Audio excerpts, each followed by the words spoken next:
Balik Time Street si Pangulong Noynoy Aquino matapos ang kanyang panunungkulan sa papasok ng buwan ng Hunyo.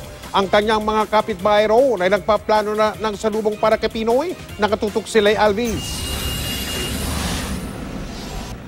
Sa bahay na ito sa Time Street sa Quezon City, dating nakatira si Pangulong Noynoy Aquino bago siya nahalal noong 2010.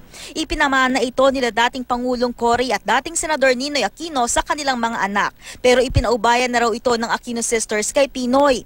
Nakaukit na sa kasaysayan ng bansa ang bahay na ito ng mga Aquino sa Time Street. Dito rin ibinurol si dating Senador Ninoy Aquino.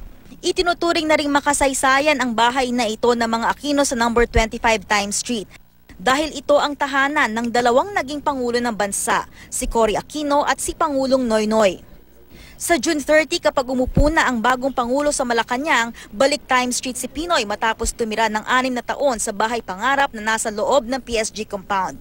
Pero ibang-iba na ang bahay na babalikan ni Pinoy. Ilang buwan din daw pinaayos ang bahay ng mga Aquino, mas modern.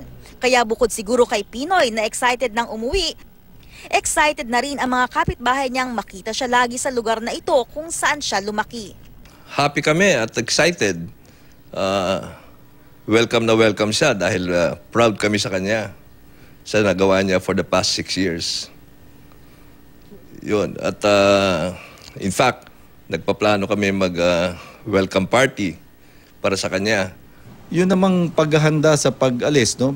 Mismo ako, no? Ako yung nag-umpisa ng mag-imis o yung mga pwede nang ayusin o pwede nang ano. Natural lang naman yan dahil hayag na hayag naman kung kailan aalis, no? Nasa lugar din naman yung paghanda na ito. Alas 12 ng tanghali sa Hunyo at 30, magwawakas ang pamumuno ni Pangulong Aquino. Lay Alvis, Nakatutok, 24 Oras.